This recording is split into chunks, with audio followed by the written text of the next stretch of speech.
Bradbury Young. Hi there and welcome to the Bradbury Young channel. I'm going to be looking at my new machine that I've recently acquired. Well, I say new, it's not brand new, I'm not quite sure how old it is, but I've acquired a second machine. So now I have two sewing machines. The first one that I've got, that I've had for quite some time, is the Janome 1550, and the one I've just acquired is the Brother Boutique 30. So I thought I'd have a look at both of them, but starting with the Brother and having a look at all the different functions that I've got on that. It's I know there's just loads on there. There's lots of different things that I've never seen before, and not sure if I'll ever use, but it makes it a lot more versatile if you've got more functions to use on the sewing machine. And then what I might do is have a little bit of a comparison with my old Janome sewing machine, so I can show what the difference is of what I'm gaining from having the Brother, but what's good about my older Janome sewing machine. So let's have a look at both of these, starting with the Brother. So a quick overview of the Brother Boutique 30. It's quite a solid machine. It's quite a bit of, I'm not sure how heavy that is, but believe me, there's certainly quite a bit of weight in that. It's a little bit heavier than my Janome, I think, but it's quite a bit of weight in there. Carry handle. I suppose it's got all the standard requirements. It's got a bobbin. It's I suppose what I call a newer placing for the bobbin, but they've been like this for quite some time. The bobbin runs on the top. My Janome has the old pillar that's on there. So I think there's definitely a bit more age on the Janome than what this is. So even though it's not brand new, it's certainly newer than my other machine. So what have I got on here? Well, typically tension, all my settings on here, reverse button. I do have a dial for adjusting the stitch width there. Standard foot and lift and lower, and with that, it's as standard. You can push it up to give more room on the foot. Dials on the side. Now this one unlocks the motor from the drive, but if you tighten it up, now it's locked the motor in, so it's actually will move when you put your foot on the pedal. This one is the selector for the different styles of stitching that you can use. So I'm just going to see if I can get and focus in on this and show you what we've got on the selector. Okay, I'm just going to have a quick look at some of the other little features on this machine. You've got here this little table bit that moves off. It just goes in and then hooks on there. Now it does have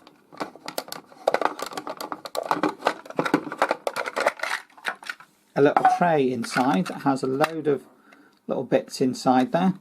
The bottom of this is a standard foot. This is pretty much a standard type of foot. There's a little white plate on the back there, so when you're threading it makes it a little bit easier. The drawer drops down, so it's bottom bobbin. Now this bobbin is actually exactly the same type, and the bottom mechanism is exactly the same type as I've actually got on the Janome. Complete the same, so it can use the same bobbin reels, doesn't have to change anything like that. Same bobbin carrier, and it all fits in exactly the same. Obviously the tensions are different.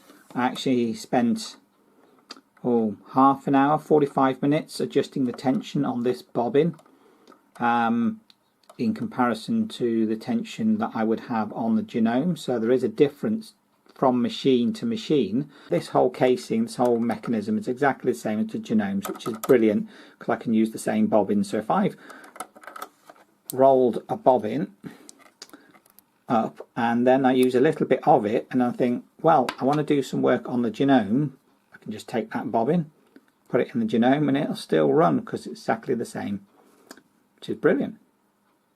Now another thing with this, on here it's got some markings.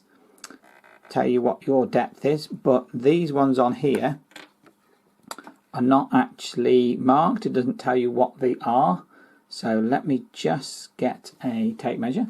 Now, if I have a look at these, what I've got here, I know you're a bit far away. Let me, if I can zoom in. Light's not best. There is a light actually on here, but it's a bit wishy-washy. So looking at this, that first marking appears to be somewhere in the region of about 10 mil, which is annoying because sometimes I'm required to use something that says use a 6 mil or 8 mil. So I've now got to gauge where that is based on where the dog teeth come through.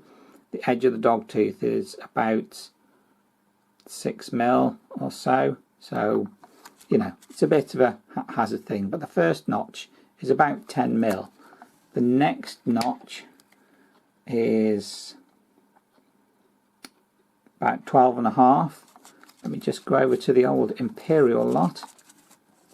The first notch is 3/8. Yeah, this is an Imperial measurement, because the next one is the second groove is 1/2 inch, and then the next one after that is 5/8, which is the one before the hole. So, and it goes all the way up to 7/8. So yeah, this is an Imperial plate, I would say, but I tend to do stuff in millimeters myself, in metric. And what's that groove over there? That one, I've got one over here, which I reckon is about 16 mil. So that would be 6/8. This groove over the far end. But yeah, there we go, looking very nice. Right, so this machine tells me of all the different stitch styles that I can do on here, and basically this wheel here turns the selector to tell me which stitch it's now on. So if I go to number 1, now number 1, it says here this is lower lever. This is to do with buttonholing. So lower buttonhole lever. Of course, I haven't got the buttonhole foot set up at the moment, and I've not actually worked out how to use the buttonhole on this machine. I've had a go, but I'm not really sure. It's not the same as my other machine. So at the moment I've not really used that. That's something that's still to be worked out. And then turn this forward, brings it to the next one, which is a straight stitch, but it's a straight stitch with the needle over to the left. Now there are 3 numbers on this display. The first one tells me which stitch style it is, and it's number 2. The second one tells me its width. Now, as this is a straight stitch, there's no width to it, but what we do have is a stitch length, which is controlled by this dial here. So I can go from nothing to fine, 1, 2, 3 and 4, and that really does give me quite a lot of length. I'm not sure if that refers to the length, like 4 mil, or just a number that's just in sequence that's telling me it's getting longer. But when you put it on a certain stitch, it tells you what length of stitch you can use. So this can go stitch lengths from 1 to 4. So if I now go to the next one, which is a standard straight stitch, and the other great thing about this, it does tell me what it is. So if I press info as well, just tells me it's a straight stitch. Center needle,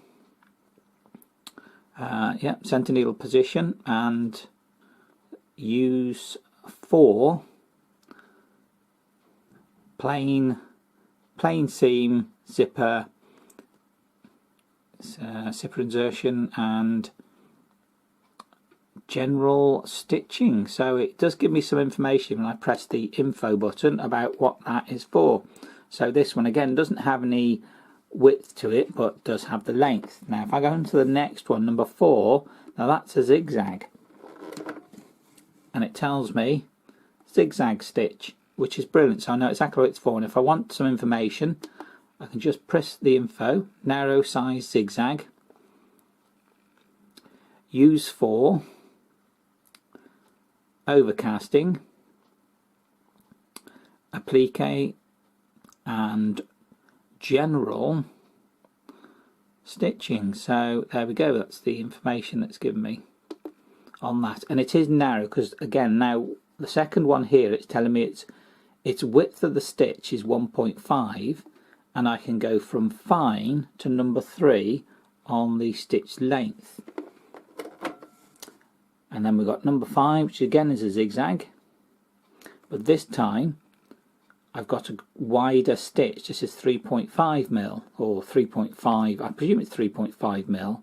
I imagine it always seemed to be that sort of length, or what the dial is telling me is its width, and then the length is from fine to number 3.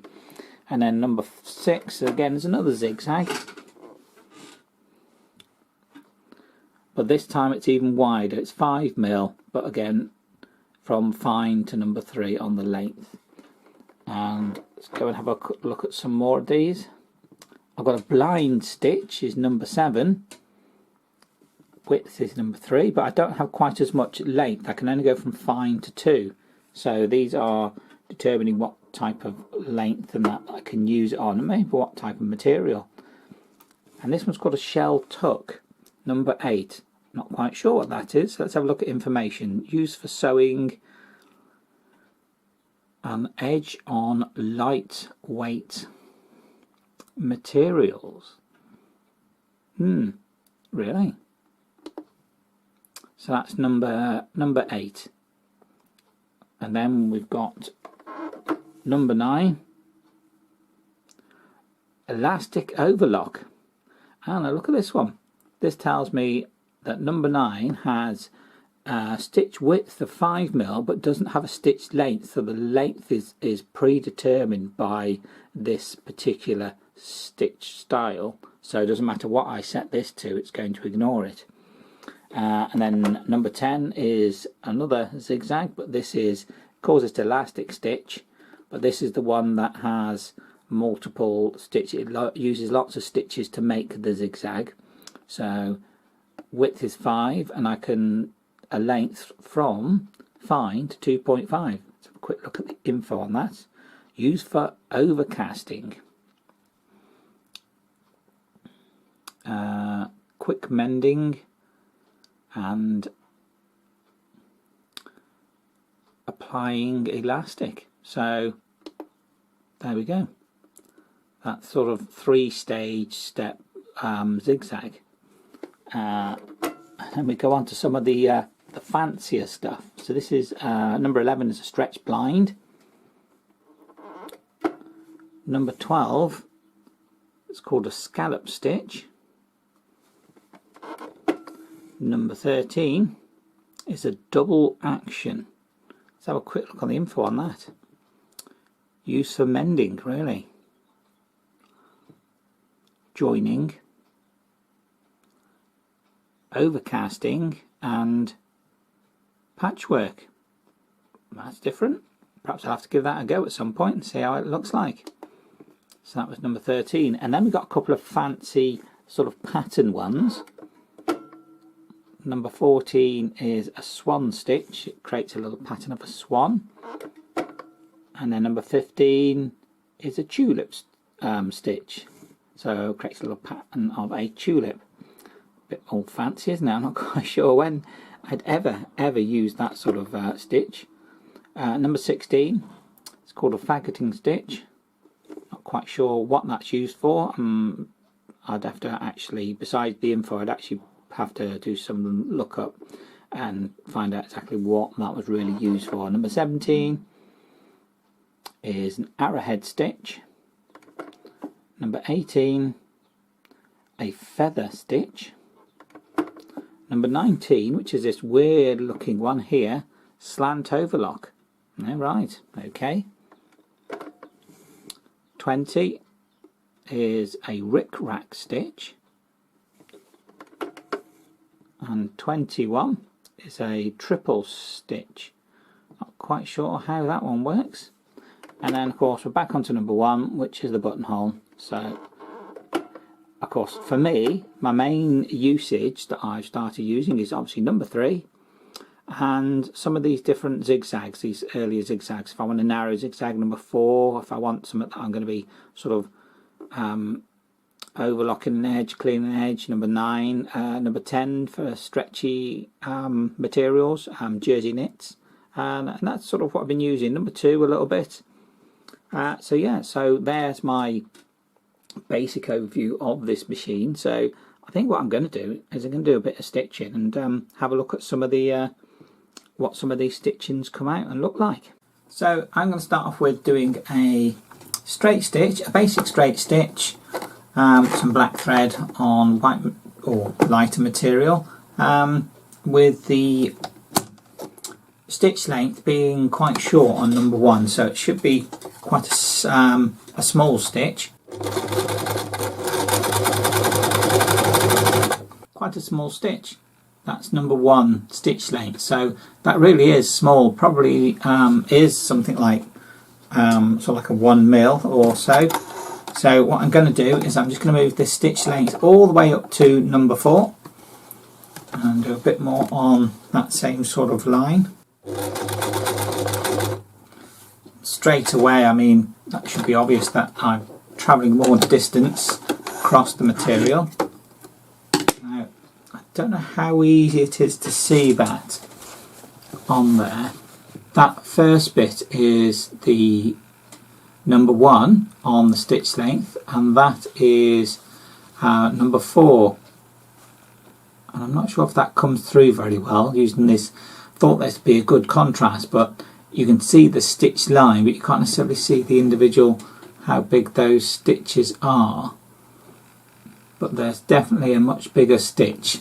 This is the standard zigzag, number 4 on the functions with a 1.5 width, but I've got the length set to 2. So there you go, that's a narrow zigzag with number 2 on the stitch length.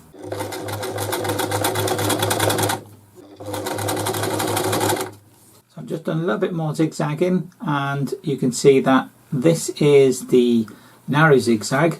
This is the second one, which is meant to be 3.5 mil wide, and then this one, which is 5 mil wide, but I've left the stitch length on number 2. So as you can see, you get a wider and wider zigzags from the zigzag stitches. So let's have a look at something else. So now I'm going to have a look at number 7, which is a blind stitch. So let's see what that looks like.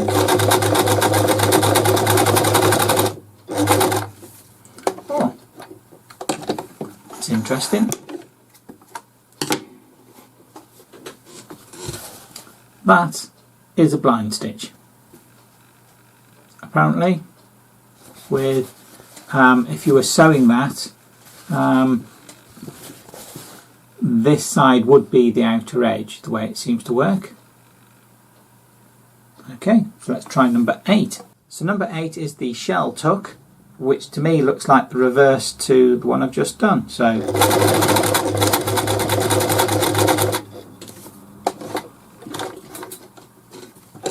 there we go.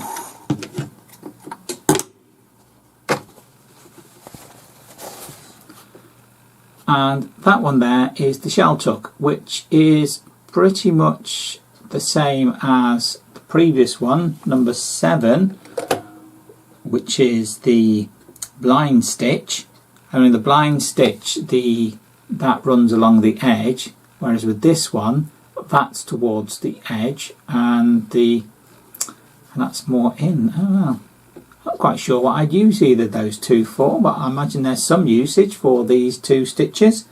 So let's go on to number 10, which is actually the zigzag 3-step stitch, which is most machines should have that one, but see what it looks like on this one. So there we have number 10, which is the 3-step stitch zigzag. As you can see, it's seems to work quite nicely. That's width was number one, but of course the width is between each little stitch. You still get quite a big zigzag from that. Right, the next one I'm going to be doing is number 13, which is the double action. So let's see what this one looks like.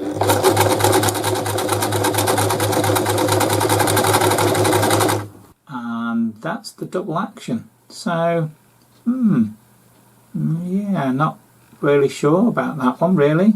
The stitch length on 1.5 compared to the 3-step zigzag, I don't know. I suppose there's some difference in there, isn't there? But again, not really sure what I'd use it for. So about time I had a look at some of the fancy stuff. Okay, something fancy. This is number 14, the swan stitch. So let's see how this goes.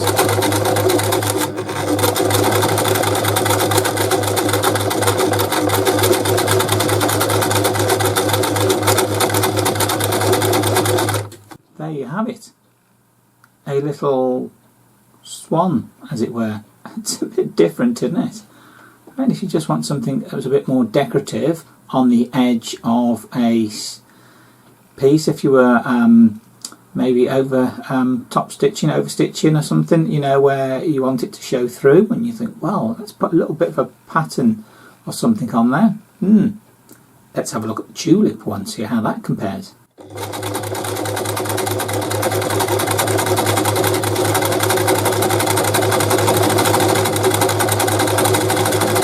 So there we have the tulip as well, a swan and a tulip stitch. Again, that fairly decorative sort of things. If you're overstitching, top stitching on something, and then, yeah, I imagine that can look quite nice, can't it? Different. Now this next one is number 16, which is the faggoting stitch. So I really don't know what you'd use this for or how it's going to come out, but let's give it a go.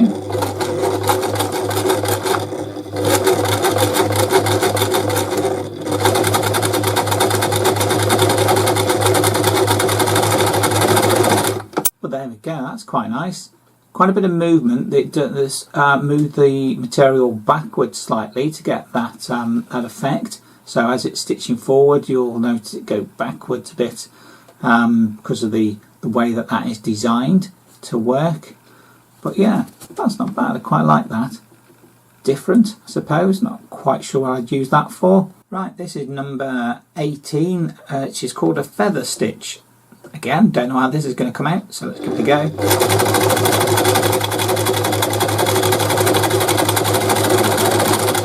And there is the feather stitch. That's different. I'm, again, not really sure what I would use that for. It's more decorative than anything, but it has come out quite nice. Now this one is number 19, which is called a slant overlock. So I've got it on the edge, so let's see how this goes.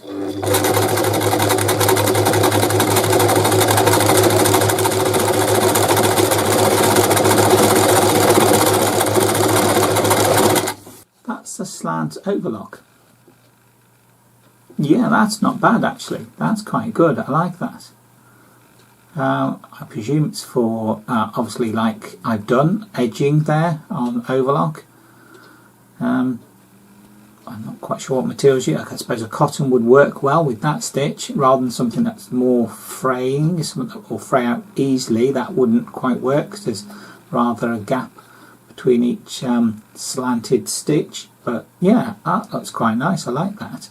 So another stitch that I haven't done yet is number 9, which is also like an overlock, and I think it's meant to be for a stretch, so let's have a look at that. So I'm on number 9, and this is called an elastic overlock, so let's see how this goes.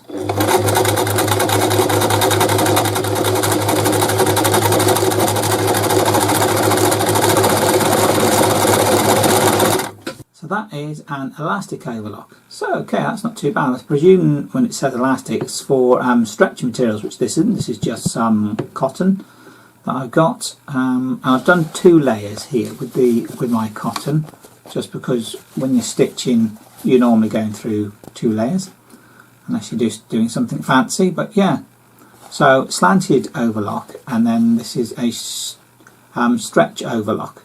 So for, yeah, I presume your jersey knits and stuff rather than your wovens. Looks alright. This is my Janome sewing machine, the 1550, and as you can see it's somewhat rather more basic than the brother. The older style sort of post, it just clicks in and out for engaging the motor forward and backwards, and then the selector. As you can see, A, B, C, D are all my straight stitches. Then E is the stitch where it puts the needle over to the left, and then we've got my zigzags, of which it does actually describe all the different stitches there, just as a sort of print on the side. But they are fixed. Now I do have a number of selections. You know, F, G and H are all my basic zigzags. I've got I, which is a very tight zigzag, J, which is my 3-step zigzag, and then K, which is a bit like the blind stitch, I'm not quite sure, one of the ones, and then go all the way around the other way past A. Then we get my buttonhole function on there, and that's the Janome. Much more simpler. Now on the base plate we have, I'll just see if I can get in tight on that, you can see that this one does actually have markings for metric and imperial, and the bottom of this, that just comes off, and we have the mechanism. Now again, this mechanism is very, very similar, basically pretty much the same. Let's get some light on that. Basically the same as the brother one. You can see it's got that same bobbin carrier, only obviously the tension's set for this machine, but it is basically the same. So I can use the same bobbins in this carrier for the under stitch on this machine as I can on the brother. Okay, so this is a straight stitch on the Janome. It's on about the centre point between B and C, so it's about a mid-length stitch. So on a straight stitch, I don't know if that's apparent straight away, but there's a different noise from this machine. There we go, straight stitch, and it does do a nice straight stitch. It looks good, and it just hammer through it. I can bang through on straight seams on this machine quicker than I can do on the brother. The brother's a little bit slower in its mechanism and its movement. So let's have a quick look at a zigzag. This is a narrow zigzag.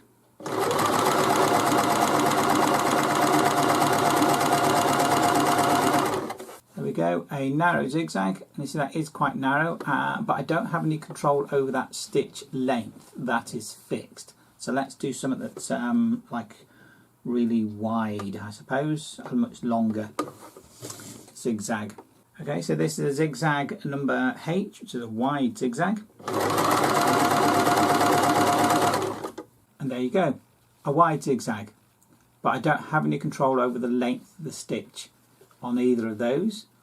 So where I fall down on this machine, on zigzag, which it does brilliantly, I have a lot more control with the brother to be able to do my zigzags. Right, I'm going to do the stitch which is the K on this one, which is, I'm not really sure what its equivalent is on the brother, but let's get on with it. Okay, there you go, it's that. Now which one, let's have a quick look across on these. Wasn't that? It's more like one of these two, isn't it? It's more like one of these two stitches, only you get two distinct small zigzags and then one big zigzag. It's like an overlock type zigzag stitch, but that's the only alternative type of stitch that I've got on this on the Janome. So I am sort of limited to straight stitch, small zigzags, big zigzags, and that, and buttonholing. So that's the amount that the Janome gives me, so it's much more limited.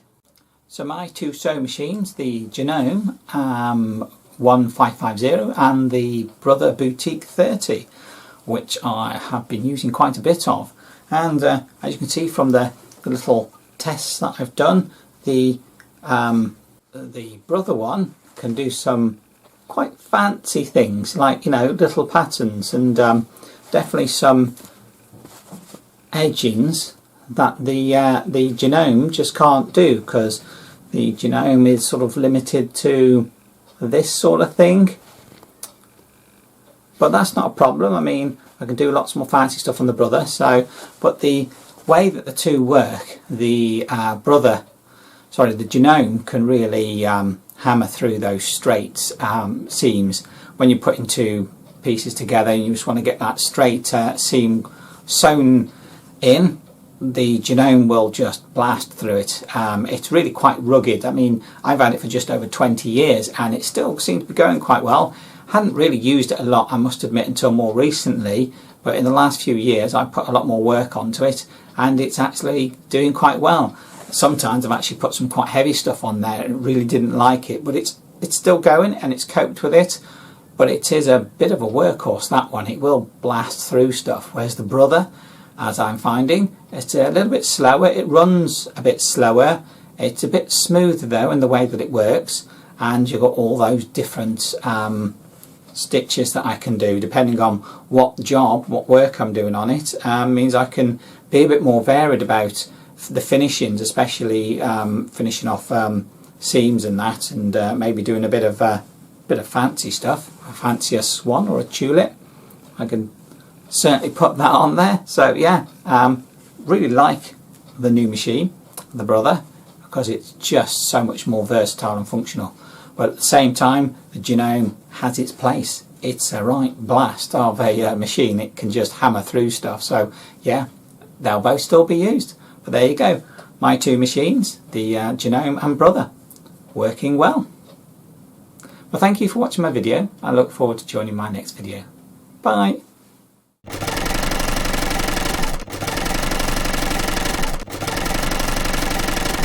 Yeah.